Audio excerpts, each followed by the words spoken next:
everyone, welcome back to my channel. This is Heidi from My Reading Life, and I'm here today to film a sort of chatty catch up and currently reading video. So I have not, March kind of went off the rails for me. And so I have not been able to film as many videos as I might have liked, and I haven't been able to get as much things accomplished as I had planned. So first of all, I'm filming this on my brand new iPhone 14 Pro, so you may notice a bit of a change of quality in the video. I hope so. And the other thing is that I have not completed any books this week at all since the last time that I checked in. And that is because a bunch of stuff has happened. So my dad unexpectedly had a pacemaker put in this week, and that was not something we were planning on. It was not something he was planning on. He had been experiencing some symptoms that were bothersome to him, and he was admitted to the hospital on Monday with a heart rate of 26, which is not where your heart rate should be. And on Tuesday, he was transported to a hospital 4 hours away from here that has an excellent cardiac department, and I took my mother down. I drove my mother to this location. It was actually in Lewiston, Maine, which is a place that I just talked about in my last video because I had been reading that book, One Goal. So that was kind of cool to get to go to Lewiston and see some of the places that that were talked about in that book. That was not why we were there. We were there for Dad to have a pacemaker installed, which happened on Wednesday, and then Thursday I brought them home. So that was pretty much my whole week kind of shot to pieces. And you would think that with all the sitting around and waiting in a hospital, you would have lots of time to read, which I did, but the focus just isn't there. So I didn't actually get very much reading done at all while I was gone, because between the stress of worrying about Dad and just my brain not being in the right place, just didn't happen. So that kind of threw me for a loop this week. And the other thing that's been happening is March Madness, the NCAA tournaments for both men and women, and I am a huge fan of college basketball, so I've been watching a lot of basketball this month as well. So that sort of has blown my reading out of proportion. But hey, that's just the way life goes. The good thing is I did finish my book 2 prize reading last weekend, so that was all done in time. I have not yet submitted my rankings because I've sort of been thinking about it all week, but I do plan to submit my rankings today. So that's happening, and that kind of frees up the rest of the month of March, which I have until Friday. Today is Sunday, so I have until Friday to finish up my reading. So what am I reading? Let's talk about it. I am reading this fiction, piece of fiction, this novel, Pod by Laline Paull. I'm buddy reading this with Britta. This is longlisted for the Women's Prize. I read Laline Paull's book, The Bees, many years ago, loved it. And this is her latest book about a dolphin in a pod of spinner dolphins. And it's basically climate fiction. I'm only 40 pages in. Can't really tell you anything else about it except that it's about this dolphin, and I'm really, really enjoying it. It is quite dark, I will say that. At least the first 40 pages, lots of bad things happen, and so yeah, just be aware of that. But so far, so good with that one. The Book Naturalist Book Club pick for the month of March is To Speak for the Trees by Diana Beresford-Kroeger, and this is phenomenal. I read the first 100 pages between last night and this morning of this book. Absolutely loving it so far.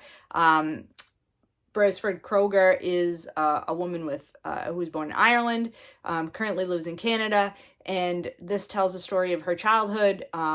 Growing up in Ireland, both of her parents pass away, and she is basically a ward of her Irish family. And she's sort of raised by the village, kind of an idea, and one particular uncle. So she goes back and forth between an urban environment, Cork, Ireland, and this sort of remote mountain village area. And it is absolutely phenomenal so far. I don't want to speak about it too much because I will be doing a full standalone review on this one, as I always do with the Book Naturalist picks. the subtitle here is My Life's Journey from Ancient Celtic Wisdom to a Healing Vision of the Forest. So it's her memoir of her life, but also lots of science and nature written into this, particularly about trees and forests and medicines. And I mean, just brilliant. And also her love of school and reading shines through. This is fabulous. This also fits for the Irish Readathon because of her Irish heritage. And this is the third book that I've read this month that is for the Irish Readathon. So I've done really well with that particular reading project. The next book that I'm currently reading is Invisible Women, Data Bias in a World Designed for Men by Criado, Perez, and I'm buddy reading this with Rachel, who is a wonderful commenter and friend on here, and we're reading this for Women's History Month, and also just because we're super interested in this.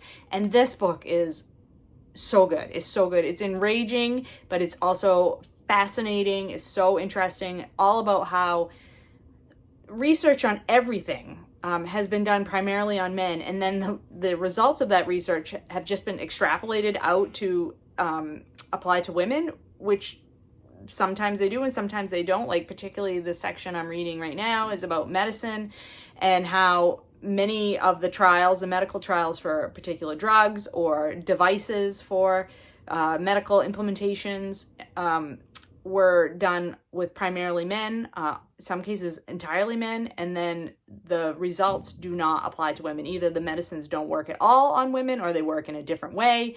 The devices, the same thing. There's a whole section in here on pacemakers, which was really fascinating. And there's stuff in here about like clothing and cars and how cities are designed and just every part of our world. Really frustrating and enraging, but also super, super informative. Really enjoying this read. I am about 220 pages into this one, and I think it's about 330 pages long before the end notes and all that. So yeah, really loving that as well. Another book that I've picked up this weekend is Ivan the Terrible by Henri Troyat, and this is translated from the French by Joan Pinkham, and this is a biography of Ivan the Terrible, and this is a buddy read with Sean the Book Maniac, and we are starting this early, but this is a read for People April, which is a readathon about biographies and memoirs. And I've been wanting to read just more Russian history because I don't know very much about that particular area of the world. I read a book about, I read Red Famine with Rachel at the end of last year, and that really has encouraged me to continue my education in that particular subject area. And I know nothing about Ivan the Terrible at all, who was a ruler in Russia in the 1500s. And I'm only 35 pages into this one so far, but he's already being really terrible. And he's only like 17 years old at this point. So I think this one's going to be quite a wild ride. Another thing to know, this is an older biography. I can't remember when it was first published. 1984. So this is an older one. This is a used copy that Sean directed me to on Amazon. I was able to grab it. But it's really interesting in that it's only like 250 pages long. And so biographies tend to be super long, right? And this one is not, which I love. I love having a short biography about a particular individual. So yeah, this picture too, like, ooh, he's a mean looking dude. And then I am reading another biography, and this is my mammoth for March of the Mammoths. This is Colonel Roosevelt by Edmund Morris. I've talked about this one a lot. And in fact, in my, I think in my vlog for Mid-Month Book Bash, I talked about I had a reading schedule set out where I was reading 15 pages a day in this book in order to finish it by the end of the month of March. I did not take this book with me when I went to Lewiston to be with Mom and Dad. And so I am far behind in this book. I'm trying to catch up. I've been reading in it this weekend, but I still have some catching up to do. So I'm going to have to double up, I think, on my daily page count for this one in order to finish it by end of March. And I do want to do that because like this is my mammoth for the March of the Mammoths, but also because, you know, I've been working on Teddy Roosevelt for a while now. This is the third volume in a 3-volume biography. And I want to move on to William Howard Taft, which is the next president I have to read. Sorry for the glare. This has one of those Mylar covers over the top, and it's quite shiny. So I'll put that down now. But yeah, still working on that. And then the book off my ancient TBR that I'm working on is Daphne du Maurier's The Birds and Other Stories. I actually listened to the titular story, The Birds, on audio 2 weeks ago, or I can't remember exactly when, but it's been quite a while. It was before I went to Lewiston. And it was fantastic on audio. I had never read the story before. I've never seen the movie or anything like that, but so good on audio. So I would highly recommend, if you can find a copy of The Birds on audio, to listen to it. It's super short. You know, it's like, I don't know, an hour or something like that. It's only 40 pages long in text. But I haven't yet picked up anything else. There's like, I don't know, six or seven more stories. No, not even that many more stories. Let me look at there's 1, 2, 3, 4. There's only 5 more stories in this one. So I don't know if I will finish it by the end of the month, but I am working on that. And then 2 ebooks that I'm working on are Buffalo is the New Buffalo by Chelsea Vowell. This was a collection of short stories by an Indigenous author, a Métis author that I was buddy reading with Sean. Sean has DNF'd that book, but I am continuing to pick it up. I've only read 3 stories so far, but I do want to continue to work through that. And then for a Welsh book, for Dowie-thon, I picked up Birdsplaining by Jasmine Donahaye, which was recommended to me by Karen at Roving Reader. And I picked that up. I actually started that while I was away in Lewiston with my parents, because I had it on my phone and I could just read it. I could pick it up and read it in the hospital, because it's a collection of essays. And it's all about Jasmine's experience with the natural world, in particular with birds. And it's, you know, memoir and her interactions with nature, and it's really, really good. I will say that it's heavy on the maggots. So if that grosses you out, like decaying animals, corpses, maggots, if that grosses you out and you don't want to read, like, I would skip Birdsplaining, because it's heavy on that topic. But very, very interesting and well written. So I'm going to continue with Birdsplaining. It's also not super long either, so I don't know if I will be able to finish it by the end of this month, but I will certainly give it a whirl. But if not, I'm just going to continue to read it into April. So that's what I'm currently reading, what I've currently been up to. I should say my dad is doing great.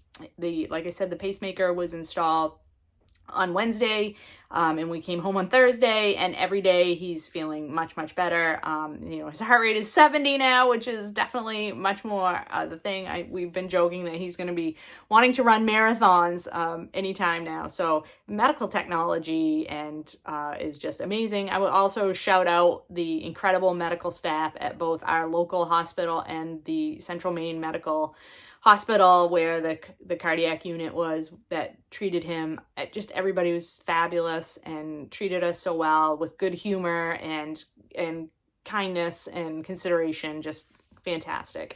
So, you know, be kind to your medical workers, your nurses and your doctors and everybody else that works for hospitals and medical facilities, because it's a tough world out there for them right now. And yeah, they're doing the hard work that lots of us could not do. I know I couldn't do. So definitely shout out to them. Anyway, that's what I've been up to lately. What have you been reading lately? I hope you've been finding some great books, and I will talk to you later.